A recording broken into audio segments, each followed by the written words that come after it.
BPA news, देश का सच।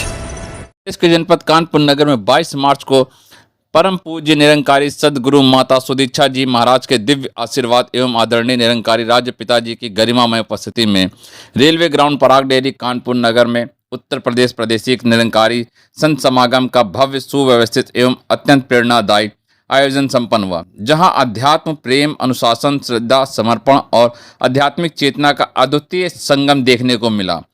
उत्तर प्रदेश सहित विभिन्न राज्यों से आए हजारों श्रद्धालुओं ने सहभागिता कर इस आयोजन को एक विराट आध्यात्मिक पर्व का स्वरूप दे दिया। समागम स्थल को एक सुव्यवस्थित टेंट नगरी के रूप में विकसित किया गया, जहां स्वच्छता, अनुशासन, आध्यात्मिक प्रेम का अद्वितीय वातावरण देखने को मिला। श्रद्धालु एक परिवार की भांति आपसी प्रेम, एकता, शांति और सद्भावना के साथ एकत्रित हुए। समागम से पूर्व निरंकारी यूथ फोरम NYF द्वारा खेल कूद एवं सांस्कृतिक कार्यक्रमों का सुंदर आयोजन किया गया, जहां युवाओं ने क्रिकेट, बैडमिंटन, वॉलीबॉल, फुटबॉल आदि खेलों में उत्साहपूर्वक भाग लेकर टीम भावना, अनुशासन और सहयोग जैसे मूल्यों को आत्मसात किया। साथ ही निरंकारी यूथ सिंपोजियम NYS के माध्यम से युवाओं को आध्यात्मिक विषयों पर चिंतन, अभिव्यक्ति का मंच प्रदान किया गया। समागम के दौरान 6 तत्व 6 एलिमेंट विषय पर आधारित स्क्रिप्ट, गीत एवं पैनल चर्चा के माध्यम से यह संदेश दिया गया कि आध्यात्मिकता केवल विचार नहीं बल्कि जीवन जीने की एक सार्थक शैली है। गीत, प्रवचन, कविताओं एवं सांस्कृतिक प्रस्तुतियों के माध्यम से श्रद्धालुओं ने अपने भक्ति भाव को व्यक्त किया, जिससे सेवा, प्रेम और मानवीय मूल्यों का संदेश जन जन तक पहुंचा। अपने पावन आशीर्वचनों से सदगुरु माता जी ने फरमाया कि परमात्मा हमारे जीवन में विचारों, भावनाओं और रचनाओं के माध्यम से प्रकट होता है। यह जीवन केवल अपने लिए बल्कि संसार के लिए एक सुंदर बलिदान बनने का अवसर है। उन्होंने कहा, मानव जीवन का उद्देश्य प्रेम, दया, करुणा, विनम्रता और सहनशीलता जैसे गुणों को अपनाना है। तितली के उदाहरण द्वारा माता जी ने समझाया कि जैसे तितली परिवर्तन के बाद सुंदर बनती है, वैसे ही मनुष्य को भी अपने जीवन में सकारात्मक परिवर्तन लाकर उसे श्रेष्ठ बनाना चाहिए। उन्होंने प्रेरित किया कि हम बिच्छू की तरह डसने वाले नहीं बल्कि भलाई करने वाले बने। हमारे कर्म दिखावे से रही सच्चाई और नेकी से भरपूर हो। माता जी ने कहा कि सच्ची भक्ति और सत्संग में मन की पीड़ा दूर होती है और आत्मा को शांति प्राप्त होती है। जब मनुष्य निराकार को प्राथमिकता देता है तब वह जीते जी मुक्ति का अनुभव करता है। सेवा, सुमरन और सत्संग को जीवन का आधार बताते हुए उन्होंने कहा कि समर्पण भाव से जीवन जीने की प्रेरणा दी। समागम का संपन्न श्रद्धालुओं के हृदय में सत्य, एकता, मानवता के मार्ग पर दृष्टा चलने के संकल्प साथ हुआ। इस दिव्य आयोजन ने सभी के जीवन में नई ऊर्जा, सकारात्मक दृष्टिकोण और आध्यात्मिक जागरूकता का संचार किया। निरंकारी मिशन की ओर से प्रशासन एवं सभी विभागों को इस भव्य आयोजन को सफल बनाने के लिए सहयोग हेतु देने के लिए हृदय से आभार व्यक्त किया। कानपुर से संवाददाता सुनील कुमार की खास रिपोर्ट।